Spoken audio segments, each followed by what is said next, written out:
Eles sofrem, eles fazem cara feia, mas a recompensa vem para eles e para nós. Olá, boa tarde. Vem em forma de belas imagens e hoje a gente vai mostrar algumas delas. Roger, o centro do motor tricolor, em dribles de entortar a imaginação. Estamos de olho nas mulheres do Japão. E hoje é a vez dos carros e motos na poeira. Segura aí! O golaço de Paulo César contra o Flamengo foi uma pintura. Mas quem anda desequilibrando os jogos a favor do Fluminense é Roger. Ele assumiu o papel de protagonista. Não é máscara nenhuma você saber da sua importância dentro de uma equipe. De fato, Roger vem sendo o coração tricolor. Quando joga bem, como aconteceu contra o Flamengo, as chances de vitória aumentam muito. Realmente é um jogador diferente, com um nível acima da média de habilidade, de técnica, né, e de criatividade acima de tudo.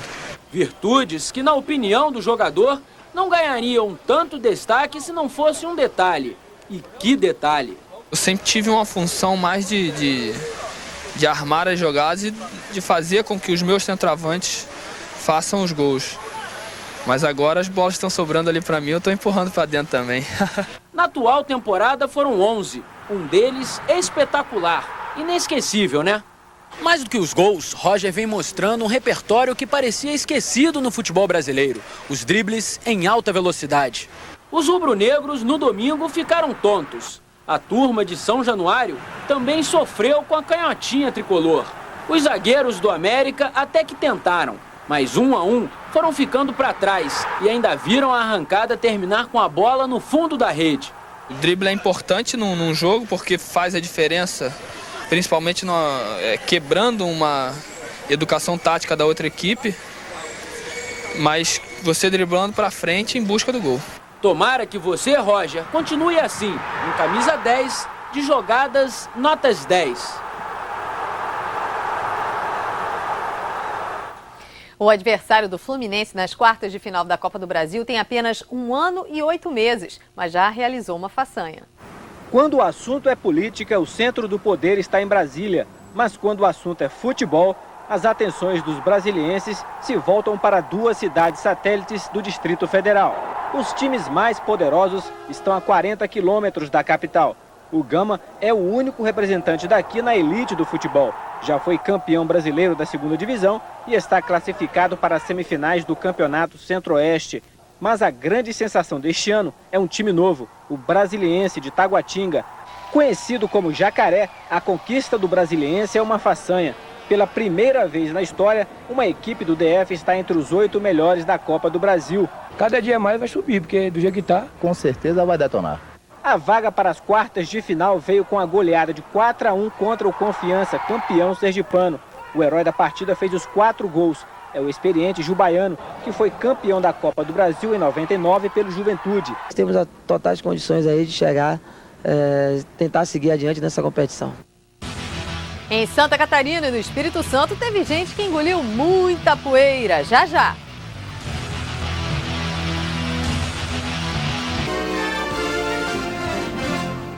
O Globo Esporte volta acelerando. É a abertura do Brasileiro de Rally. Aí um limite que não combina com a ocasião. 80 por hora é velocidade proibida para quem quer vencer um rally. Quem alivia o pé na pista está sujeito a vaias.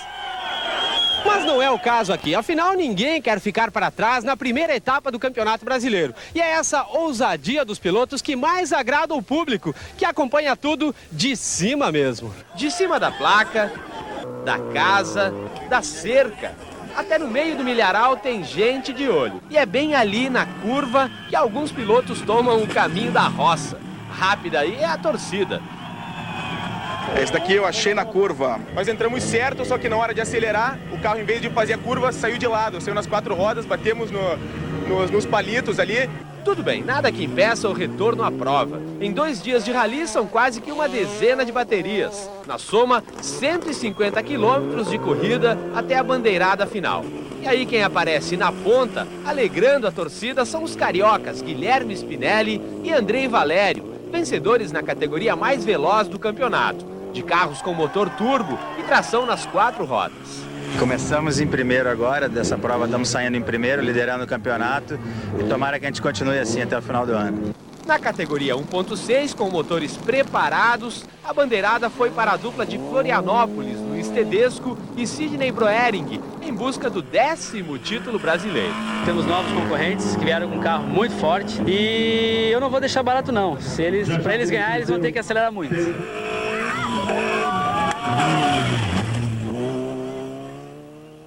A gente continua na lama, agora com o motocross em Cachoeiro, no Espírito Santo, 3ª etapa do Brasileiro. O show sobre 2 rodas começa pela categoria Open. 30 pilotos, entre eles uma mulher, Mariana Balbi, mostram por que são considerados feras. Cássio Garcia leva a melhor. Eu acho que para mim foi um baita final de semana. Agora entram na pista os melhores da categoria 125. O show fica por conta de Roosevelt Assunção, que depois de vencer 2 etapas do campeonato, vem a Cachoeiro para garantir mais uma vitória. Graças a Deus está dando tudo certo. Espero que dê tudo certo no resto do campeonato. A última bateria é a mais disputada. É o grande desejo de todo piloto, a 250 cilindradas. Foram saltos espetaculares, ultrapassagens emocionantes e, no fim, quem levou a melhor depois de uma disputa acirrada entre Paulo Stedley, Massoud Nassar e Antônio Balbi foi mesmo o paranaense Stedley. A pista é a minha pista que eu prefiro, uma pista muito boa, uma pista de alta velocidade. É uma pista que você não pode dar bobeira em nenhum momento, que ela é muito veloz, então dá muito tempo de diferença, muito rápido.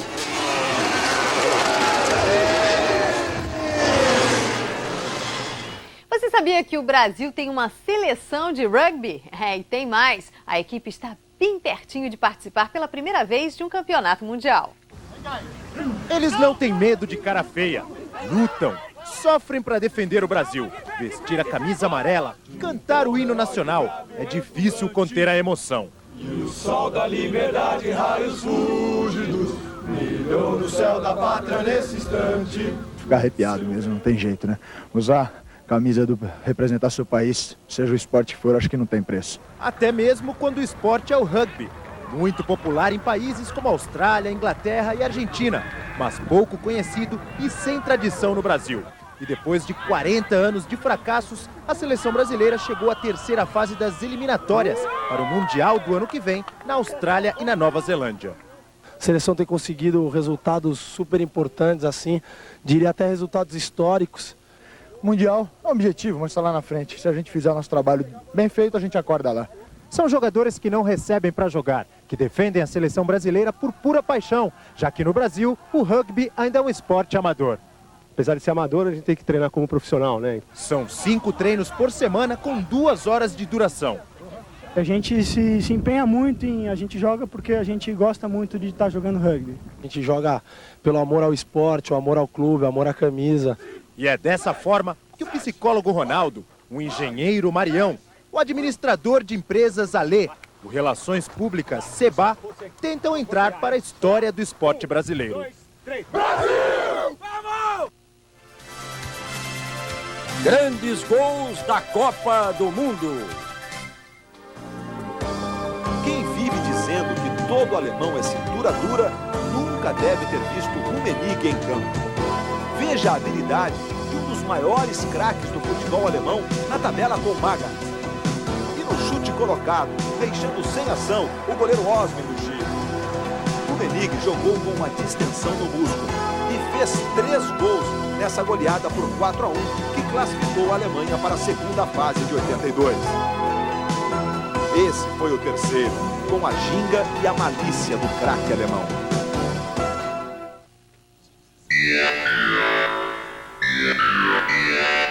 Objeto de desejo de todo mundo durante vários anos, a Taça Gilles Rimet estreou junto com a Copa do Mundo em 30 no Uruguai. Mas quem foi o autor do troféu que o Brasil ganhou 3 vezes? As mulheres mandam no Japão. Em mais uma reportagem especial sobre as sedes do Mundial, você vai ver que lá os homens precisam de autorização para bater uma bolinha depois do trabalho. Tóquio, capital da terra do sol nascente e dos costumes diferentes. Terra que corre para trabalhar, corre o dia todo e dorme enquanto o metrô corre. Como eles gostam de um soninho no trem. Terra dos olhos puxados, dos dragões, das máscaras. Para onde se olha tem um japonês se protegendo da gripe e das alergias, principalmente alergia ao pólen das flores. As mulheres? Muito submissa, muito. É difícil para uma brasileira que vem morar no Japão entender e se adaptar à cultura oriental. Bem machista mesmo. Aquela coisa que o homem anda na frente e a mulher atrás. Um troco das mulheres é dado no futebol. O esporte, que já foi chamado de jogo para homem, jogo para macho, aqui depende de uma mãozinha feminina, de uma mãozinha e de uma caneta. Sempre quando vai ter jogo na fábrica, com os homens, né, no caso, as mulheres fazem uma autorização para que os homens possam ir jogar bola. Até o churrasco que vai ter depois, a gente autoriza. O futebol tem cada vez mais admiradores e praticantes por aqui. Os japoneses aprendem rápido, já ganharam até do Brasil. Olha o lançamento para a área, o João Aldair, a bola vai entrar. É gol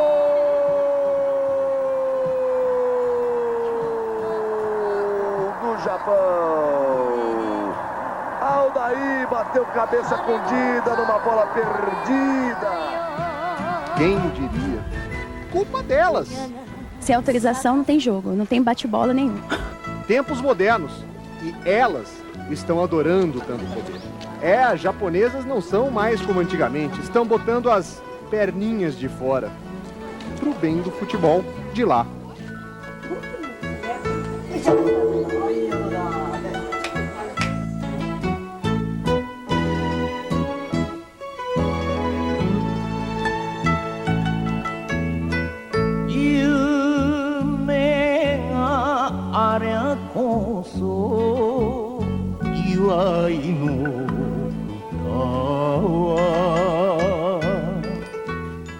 A seguir, tudo sobre a lista de convocados de Luiz Felipe Scolari.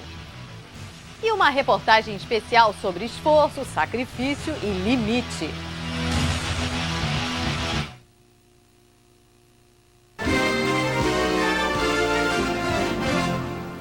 A carruagem virou abóbora. De um time de goleadas incontestáveis, o tricolor paulista perdeu o encanto e agora tem que vencer o Vasco na Copa do Brasil e torcer pelo Corinthians no Rio-São Paulo. Corinthians? Como é que aquele empate foi escapar? Até agora, ninguém se conforma. Eu não dormi essa noite, fiquei muito chateado, muito da vida, mas esse não dá mais pra mudar. Não adianta olhar pra trás, é preciso seguir em frente. O próximo adversário na Copa do Brasil vai ser mesmo o Vasco da Gama. Grande novidade. Eu particularmente imaginava, já que seria contra o Vasco, que não ia mudar, né? Então eu desde a semana passada eu tô esperando jogar contra o Vasco. Em nenhum momento eu esperei jogar contra o CSA. Seria para mim uma coisa inusitada. Portanto, o São Paulo luta contra o Vasco em 2 competições diferentes. Das 2 formas tem que torcer para ele perder, né? A gente ganhando do Vasco agora e torcer para ele perder aí na última rodada do Rio São Paulo para a gente se classificar. Né? Na Copa do Brasil, o confronto é direto. No Rio São Paulo, o tricolor vai ser representado pelo co-irmão Sport Clube Corinthians Paulista. São Paulanos ou corintilinos? São Paulo agora precisa do Corinthians para se classificar. Antes de torcer para o Corinthians, nós temos que ganhar do americano. O São Paulo não depende só das próprias forças no Rio São Paulo. Vamos virar torcedor, né? Infelizmente, a gente chegou a esse ponto. Torcendo para o Corinthians, você não tenha dúvida. Mas atenção, torcer para o Corinthians é uma coisa. Virar corintiano é outra completamente diferente. Não é mesmo, Kaká? Ouvi aí uns boatos, mas isso não passa pela minha cabeça, não. Sou São Paulino, vou torcer pro São Paulo e contra o Vasco. O presidente em exercício do Superior Tribunal de Justiça Desportiva, Paulo César Salomão, indeferiu a liminar do CSA que pedia a eliminação do Vasco da Copa do Brasil. O time carioca escalou irregularmente o zagueiro João Carlos no jogo de ida das oitavas de final em Maceió. Com a decisão, a partida entre Vasco e São Paulo está mantida para amanhã em São Januário.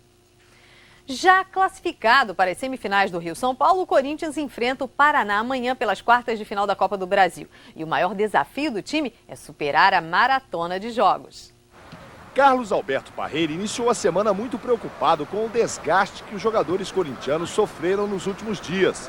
Em uma semana, o time enfrentou o São Paulo em Presidente Prudente, viajou a Belo Horizonte para jogar com o Cruzeiro e voltou a São Paulo para encarar o Palmeiras.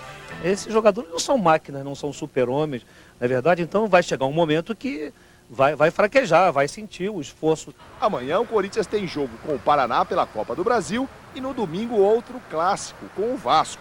E Parreira não pensa em poupar o time principal. O interesse nosso é priorizar a competição, botar o time principal domingo contra o Vasco, porque nós temos responsabilidade na classificação de outras equipes. Esta semana tem apenas uma vantagem com relação à anterior: não haverá viagens. Os jogos serão em São Paulo. Mas será que isso é bom no caso da Copa do Brasil? De uma maneira geral, os técnicos preferem sempre jogar primeiro fora para depois decidir a vaga em casa. Mas nem sempre esta é a melhor opção. O contrário também pode dar certo. Principalmente se quem joga em casa a primeira vencer e, de preferência, por uma boa diferença de gols. Já que o sorteio deu que a gente jogar em casa, a gente vai jogar para ganhar o jogo, que é importante, vai com uma vantagem grande para lá. O Atlético Mineiro enfrenta o Bahia amanhã pelas quartas de final da Copa do Brasil. Mas o assunto no clube ainda é o cai-cai dos jogadores do Pelotas no empate de sábado pela Copa Sul Minas. Sábado, no Mineirão, a partida estava empatada em 2-2, quando o segundo jogador do Pelotas foi expulso. Com apenas 9 no time, os jogadores gaúchos começaram a cair. Michel foi o primeiro, num lance sem bola. Depois, Jorginho tropeçou e pediu atendimento médico. Jorge também não levantou mais. Juliano foi o último, caiu sozinho com a mão no ombro, sem esbarrar em ninguém. Ele tá doente, o rapaz, chama o médico. Chama o médico lá, o médico. Como o Pelotas tinha apenas 6 jogadores em campo, o juiz Sandro Schmidt encerrou a partida. Esse treinador é um palhaço, já queria armar confusão no jogo contra o Cruzeiro lá, agora vem aqui no Mineirão querer armar confusão. O presidente da Liga Sul Minas agiu rápido. 1 hora depois do jogo, a decisão. O Atlético vai ganhar os 3 pontos, como está no regulamento. Os mineiros também já usaram a farsa das contusões. Em 95, pela Supercopa, os jogadores do Cruzeiro caíram em campo num jogo em que o time perdia por 1-0 para o São Paulo no Mineirão. Na Libertadores de 81, um caso que os atleticanos não esquecem. Na partida contra o Flamengo, Éder, Reinaldo, Palinha e Chicão foram expulsos. O time chegou a abandonar o campo do estádio Serra Dourada, mas voltou com uma ordem. Veio a determinação para que eu caísse. E eu caí. Naquela época, o Atlético perdeu os pontos da partida e acabou eliminado da Libertadores. Hoje, 21 anos depois, o regulamento é o mesmo e será usado pelo clube para garantir os 3 pontos da partida contra o Pelotas. O presidente do Pelotas reconheceu a perda dos 3 pontos, só não admitiu a farsa no Mineirão. Entendemos que o Pelotas não pode ser penalizado de outra forma, porque já foi uma vez penalizado, pelo fato de não ter terminado o jogo e com isso ter tido o resultado revertido.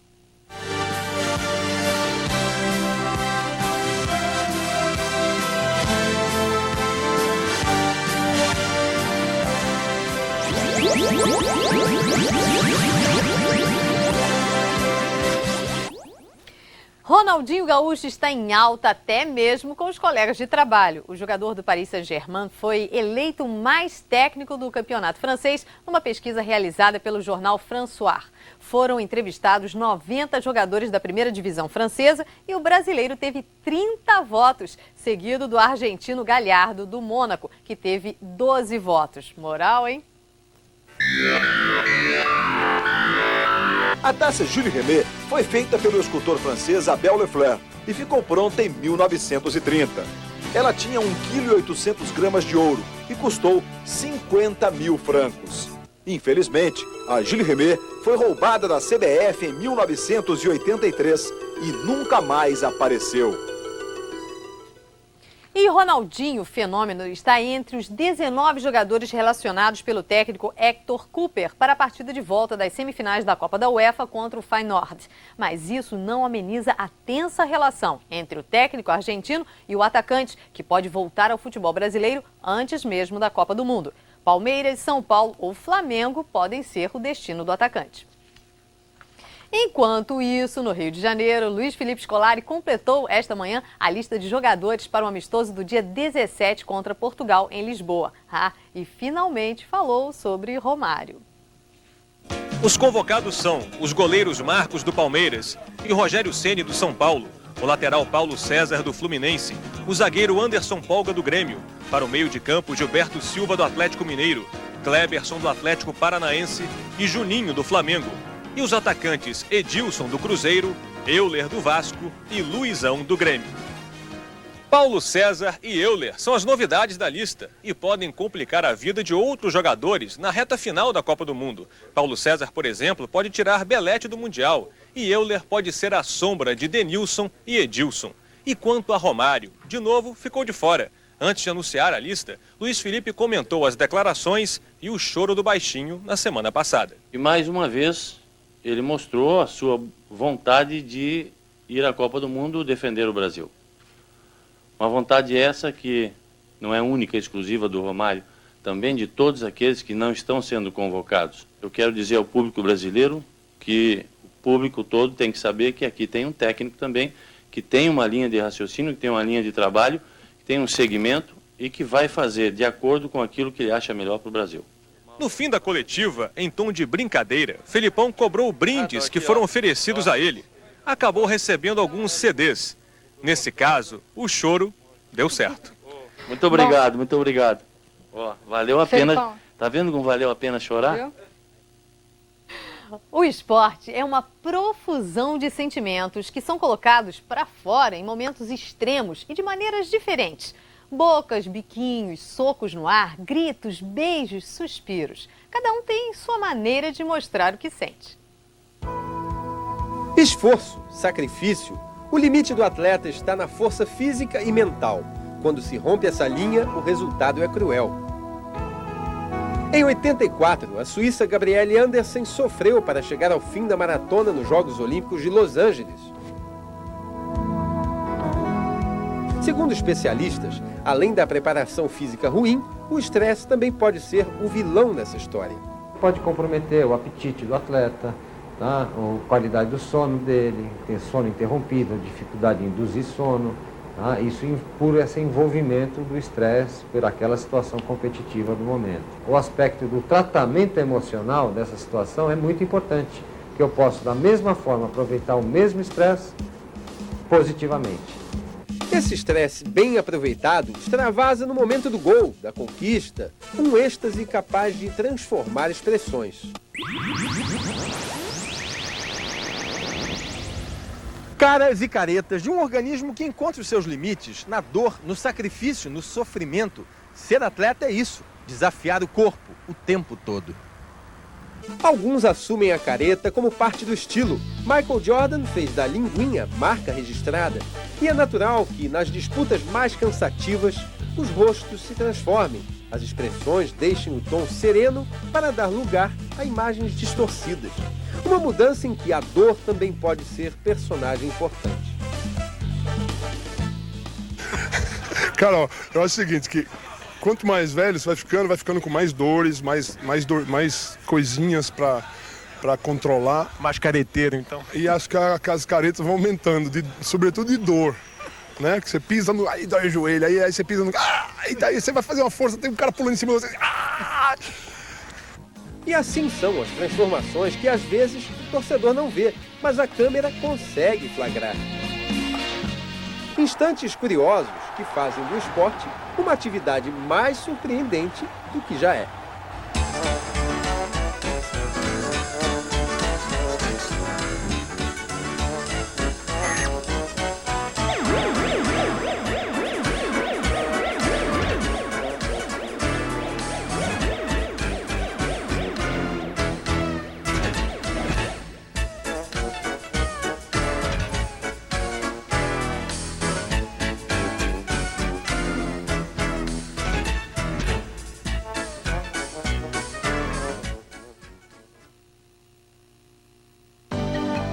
Globo Esporte. Oferecimento Telefônica Celular. Facilita a sua vida para deixar você na melhor companhia.